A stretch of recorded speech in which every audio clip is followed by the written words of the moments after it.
আল্লাহ তাআলা মানুষকে আল্লাহর দিকে নেয় দুইভাবে, হেদায়েত দেয় দুইভাবে। আল্লাহু ইয়াজতাবি ইলাইহি মান ইয়াশা, আল্লাহ কাউকে ইচ্ছে করলে আল্লাহ নিজে বলতেছেন আমি কাকে ইচ্ছে করি যাকে তাকে ডাইরেক্ট যেখানে থাকুক, যত নিকৃষ্ট জায়গায় থাকুক, আমার মন চাইলে ডাইরেক্ট তাই না আমি নিয়ে আসি।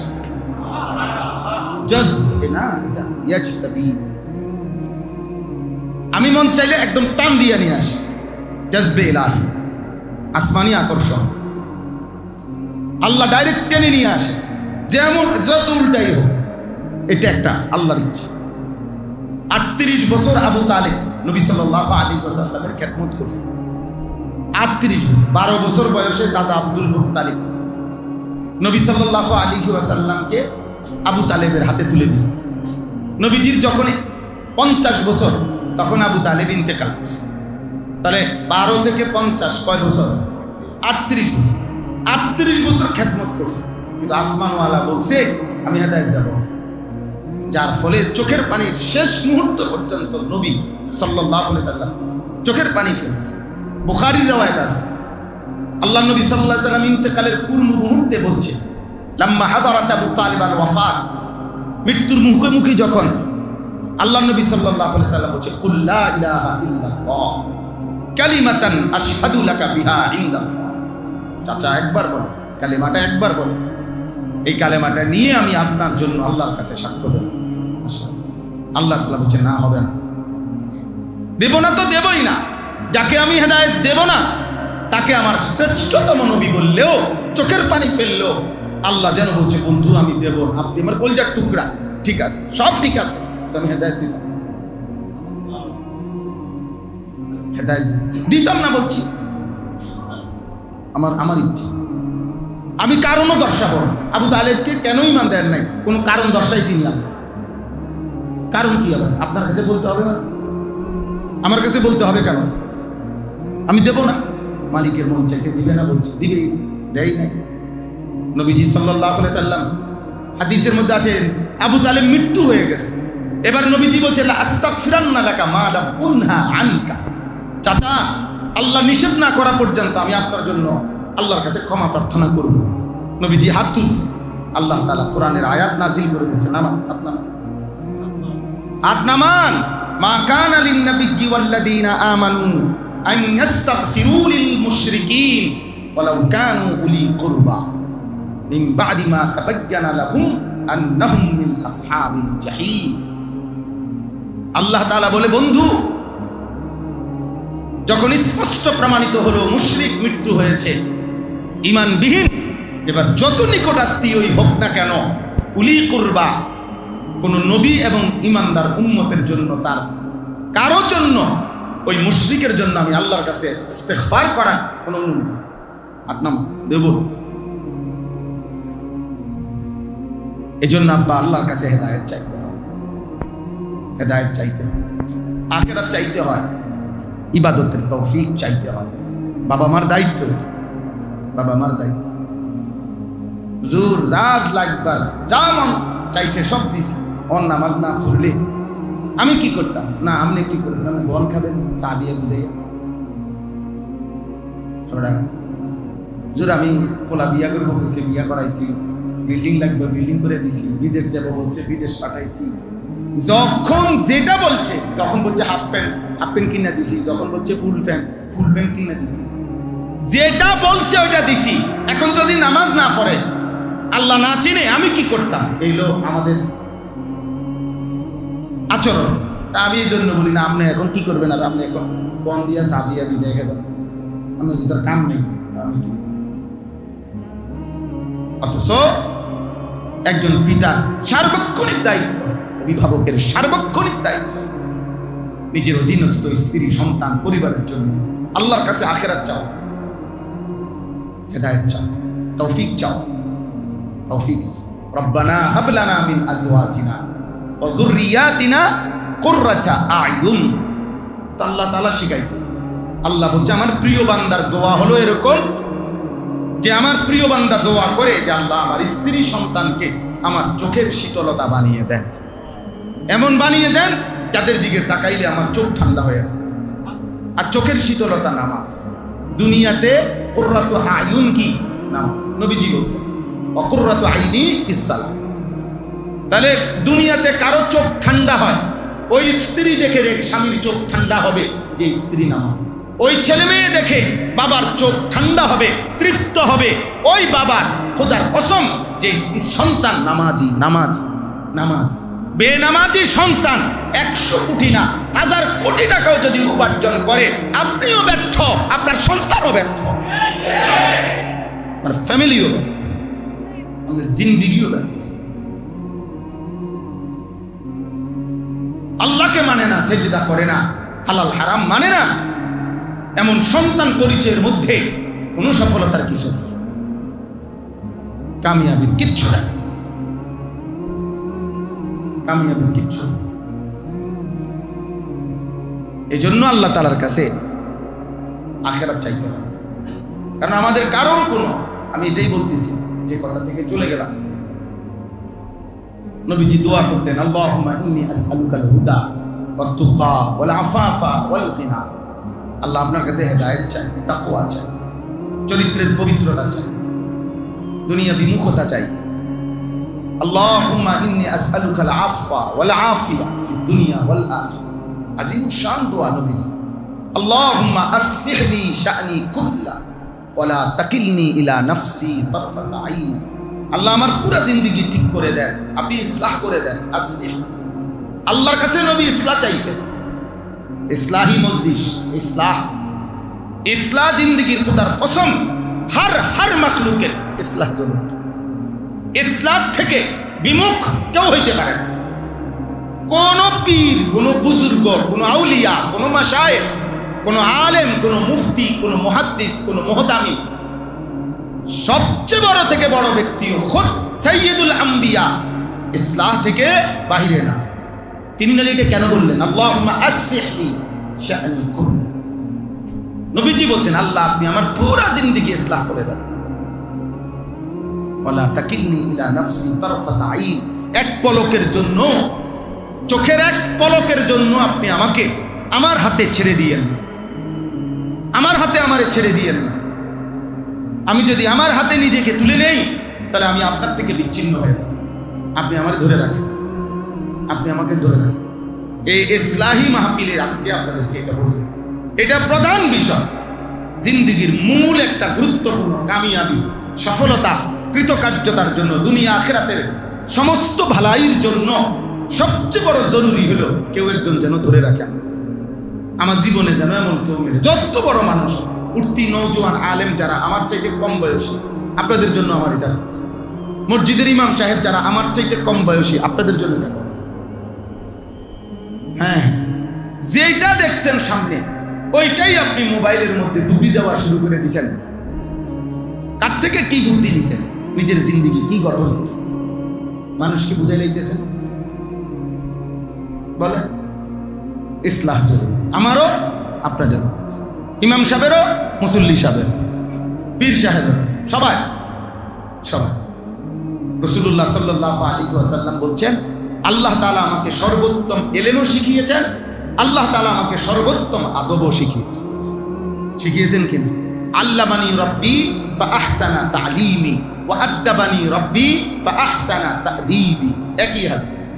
ইলম এবং আদব নবীজিকে দুইটাই শিখাইছে কে? আল্লাহ। এবং দুইটাই আহসান, সর্বোত্তম, সর্বোত্তম। আল্লাহ তাআলা কোরআনুল কারীমে বলছে, কাল্লা ইন্নাহা তাযকিরা। অন্ধ মানুষ দেখে মুখ ফিরাই নিলেন, তাকে বলতে দেরি করলেন নবী, কাজটা কিন্তু ঠিক হলো না। এই আচরণ যেন আর না হয়। কাল্লা ইন্নাহা তাযকিরা, এটা কিন্তু উপদেশ দিলাম, এমন যেন না হয়। নবীজিকে বলছে, হাদিসে আছে। এরপরে এই সাহাবী আব্দুল্লাহ ইবনে উম্মে মাকতুম রাদিয়াল্লাহু তাআলা আনহুকে দেখলেই নবীজি, ও দূরে দেখলেই আগে কইতেন মারহাবা বিমান আতাবানি আল্লাহ, যার কারণে আল্লাহ আমারে ধরে বইছে, আরে মারহাবা, আসো তুমি আগে কথা কও। ওনাকে আগে জিজ্ঞেস করতেন, বলো তোমার কি কথা। তোমার দিকে আল্লাহ তাআলা সরাসরি নজর রাখছে। সুবহানাল্লাহ।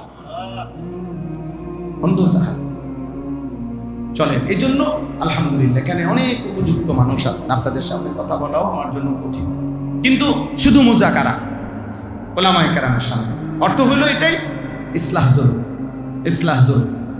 কোনোভাবে এই দিন দিন বর্তমান নানামুখী ষড়যন্ত্রের মধ্যে এটাও একটা ষড়যন্ত্র যে উম্মতের উঠতি বয়সের নওজওয়ানদের সম্পূর্ণ আত্মকেন্দ্রিক, নিজের পছন্দ নিজের বুঝ, আত্মকেন্দ্রিকতা, ধর্মের নামেও অধর্মের নামেও সবকিছুতেই কেমন জানি চেষ্টা এটাই যে তোমার বুঝে তুমি চল, তোমার বুঝে তুমি চল, ভালো কাজও করবা তোমার বুদ্ধিতে, মন্দও করবা তোমার বুদ্ধিতে, কারোতে বুদ্ধি নিবা না, তোমার মাথায় তোমার মোবাইলে তোমার 50টা দেখবা ছবি, মোবাইলের মধ্যে বিভিন্ন কিছু সার্চ করে দেখবা, দেখে যেটা ভালো লাগে,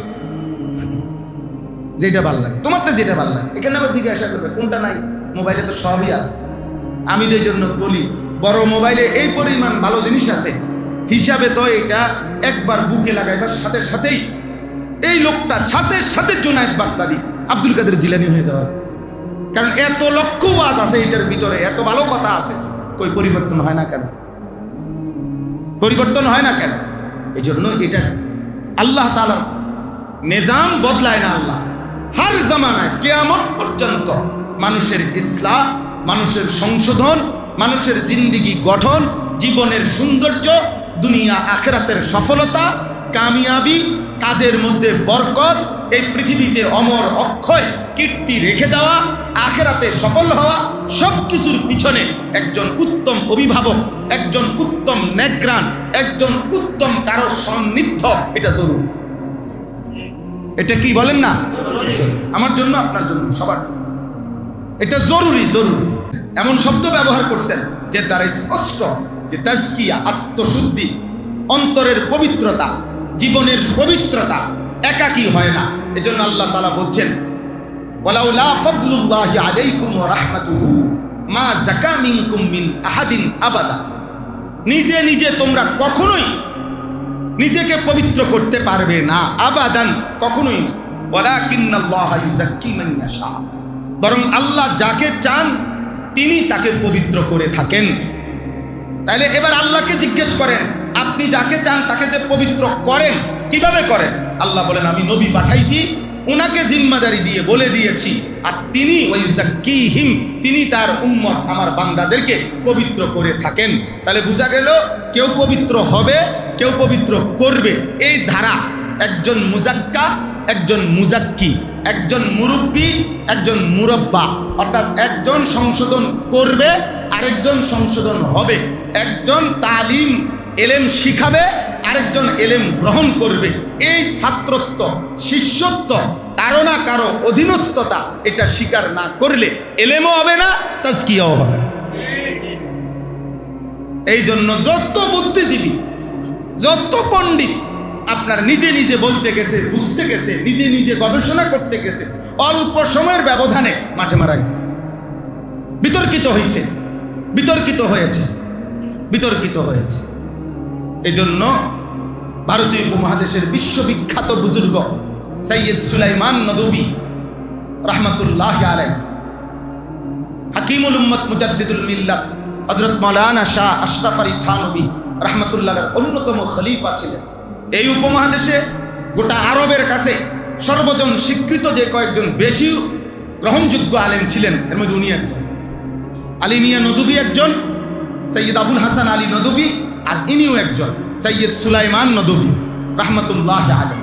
উনি বলছেন ইসলামের ইতিহাসে 1300 বৎসর, ওই সময় যে সময় উনি কিতাব লিখছেন।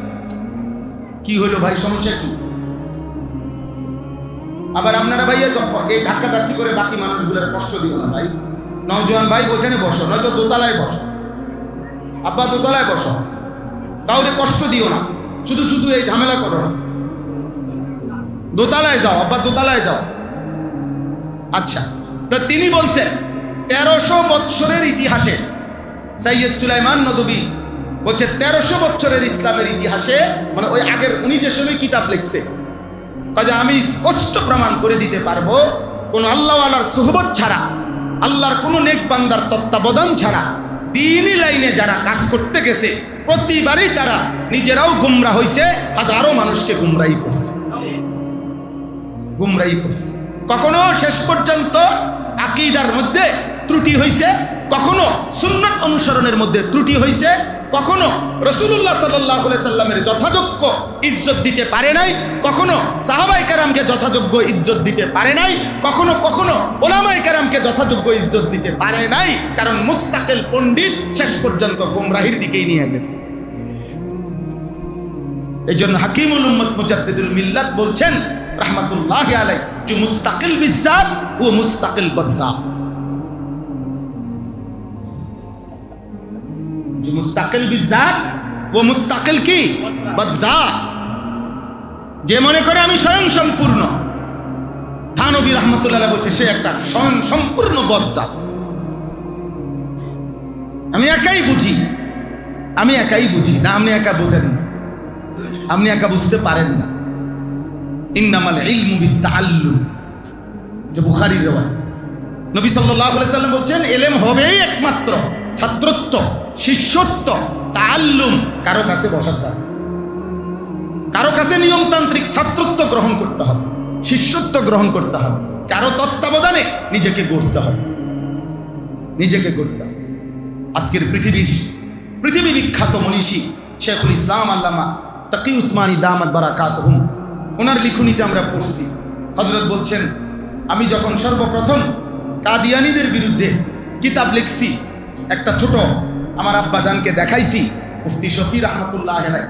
হযরত তখন ওই কিতাব মুতালা করে বলছে, তাকি তোমার মাকসাদ কি আগে বলো, কাদিয়ানীদেরকে ইসলাহ করা মাকসাদ নাকি তাদের উপরে আক্রোশ, তোমার ভিতরের ঝাল মিটানো মাকসাদ?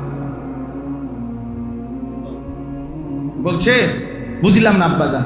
বলছে যদি মাকসাদ হয় যে না তাদের উপরে আমি আমার ঝাল মিটাইলাম, তাইলে ঠিক আছে, যেটা লেখছো, যেমনি লেখছো, যে আন্দাজে কুবাইছো, ঠিক আছে, বুঝেন নাই কথাটা?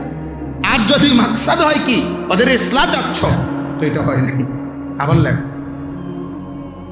মেরে শায়েখ মেরে ওয়ালিদ, মেরে ওয়ালিদ মেরে শায়েখ কিতাব আছে সুন্দর, এটা বাংলা অনুবাদ আছে, আপনিও পড়েন, এত মজা পাইবেন, ছোট সুন্দর। আমার আব্বা আমার শায়েখ আল্লামা তাকি উসমানী সাহেব মুফতি শফি রাহমাতুল্লাহর উপরে এটা লিখছে, আমার আব্বা আমার শায়েখ, মাকতাবাতুল আশরাফ থেকে প্রকাশ, অনেক সুন্দর। যাই হোক, আমার এই প্রসঙ্গটা একটা প্রসঙ্গ আমি বললাম। তাহলে এক নাম্বার আমি বললাম আপনাদের কাছে, এই নওজোয়ান ভাই আছেন, সাধারণ শ্রেণীর ইমানদার মুসলমান আছেন, ওলামায়ে কেরামও আছেন, আমরা সবার জন্য আমাদের জীবনের ইসলাহ সংশোধনের জন্য একজন উপযুক্ত মুত্তাকি আল্লাহওয়ালা বুজুর্গের ধারাবাহিক সান্নিধ্য আসা যাওয়া আমাদের জন্য কি জরুরি। আল্লাহ আমাদেরকে এমন নিয়ামত দান করেন, আমরা খুঁজলে চাইলে পাবেন, কোনো সন্দেহ নেই। অকুনু মা'আস সাদিকিন, এটা কোরআনের আয়াত। কুনু এই শব্দটা দাওয়াম, ইস্তেমরা, অতএব এটা কোনো কালেই বন্ধ হবে না, বন্ধ হবে না। অতএব আল্লাহর এই জমিনে আপনি সান্নিধ্য গ্রহণ করতে চান, এরকম নেককার মুত্তাকি আল্লাহওয়ালা নাই, এ কথা যদি আপনি বলে ফেলেন, সিদ্ধান্ত নিয়ে ফেলেন বুঝে শুনে, তাহলে এটা যেন আপনি কোরআনের এই আয়াতকে অস্বীকার করেন। আল্লাহ বলছেন প্রত্যেক জামানার ইমানদারকে যে আল্লাহর নেক বান্দা, প্রিয় বান্দার, সত্যবাদী বান্দার সঙ্গী হয়ে থাকো। এখন আপনি বলতেছেন না এরকম মানুষ এখন আর কি নাই, তাহলে বোঝা গেল কোরআনুল কারীমের এই আয়াতকে আপনি প্রকারান্তরে অস্বীকার করছেন কিনা। তাহলে অতএব জমিনে আল্লাহ তাআলার এই নিজাম, জমিন যতক্ষণ আছে, আসমান জমিন আছে, সূর্য চন্দ্র আছে, অতএব আল্লাহর প্রিয় বান্দা মুত্তাকি আপনাকে সংশোধন করার মতো লোক এই জমিনে আছে, আছে কিনা বলেন? আমার ঢালকানগর শায়েখ আরিফ বিল্লাহ হযরত মাওলানা শাহ আব্দুল মতিন বিন হুসাইন হযরত দামাত বারাকাতুহুম, তিনি বলছেন যে হার জামানায় আল্লাহ তাআলা তার এই ইসলাহের দায়িত্ব আদায় করার জন্য প্রত্যেক জামানায় উপযুক্ত মুসলিহ মুরব্বী আল্লাহ তাআলা নির্ধারণ রেখেছেন, নাম বদলায়। এক জামানা বাইজিদ বুস্তামি, আব্দুল কাদের জিলানি, তো আরেক জামানা আহমদ শফি, জুনায়েদ বাবুনগরী, নাম বদলাইতে পারে, কিন্তু ইসলার ধারাবাহিকতা চলতেই থাকে, চলতেই থাকে, এটা থাকবেই, শুধু নাম বদলাইছে। এবং হযরত এটাও বলছেন হার জামানায় মানুষের শরীর, স্বাস্থ্য, মেজাজ, যোগ্যতা অনুপাতে আল্লাহর প্রিয় বান্দাগণ ইসলার ধরন বদলাইতে পারে। ধরন বদলাইতে পারে। এই কারণে আপনি যদি বলেন না ওনার হেই জুনায়েদ বাগদাদি কই পাইব, তো এখন আর হেই হওয়াদের মুরিদ পাইব। জুনায়েদ বাগদাদি যেহেতু নাই, মুরিদে তো ওই জাতের নাই। বুঝেন না কথা না? হ্যাঁ, আমি যদি এখন আপনি আমার কাছে মুরিদ হইছেন, আমি আপনারে বললাম টানা 1 মাস সকালে 1 লক্ষ বার লা ইলাহা ইল্লাল্লাহ, মাগরিবের পরে 1 লক্ষ বার লা ইলাহা ইল্লাল্লাহ কইরা 1 মাস পরে আবার দেখা করব। আপনি বলুন তোমার মতো ফিরে গোষ্ঠী কিলাই যা বেড়া, আকল নাই, ফতার নাই, বেড়া এটা কইয়া দিছে বেড়াই। আমি 1 লাখ বার আমি সকালে মাগরিবের পরে 1 লাখ করতে গেলে আমার বাজার করবো কি, ব্যবসা করবো কি, দোকান করবো কি, আমার সব কিছুর মধ্যে তো লাল বাতি চলে। তাইলে সময়ের প্রেক্ষাপটে কি ইসলার ধরন কি হইতে পারে? বদলায়। আমাদের খুলনার হযরত বলছেন যে আল্লাহ তাআলা বলছেন তাসবিহ পড়ো, আল্লাহ তাআলা বলছেন জিকির করো। হযরত বলছেন আপনি ব্যস্ততার কারণে ছাড়তে যদি সময় পান নাই, এরপরেও আমাদের খুলনার হযরত আরিফ বিল্লাহ হযরত মাওলানা মুফতি নুরুল আমিন সাহেব, আমি নিজ কানে হযরতের কাছে শুনছি, বহুত বড় আল্লাহওয়ালা, খুলনা বিভাগের শত আলেম ওনার হাতে বায়া। করাচি হযরত রাহমাতুল্লাহর খলিফা তিনি, খুলনা দারুল উলুম মাদ্রাসার 22 বছর টানা প্রধান মুফতি ছিলেন তিনি, অনেক বড় আলেম। হযরত বলছে শেষ পর্যন্ত যদি কোনোভাবে সময় না পান, কমপক্ষে ঘুমের আগে একবার করে 4 বার, অর্থাৎ সুবহানাল্লাহ 1 বার, আলহামদুলিল্লাহ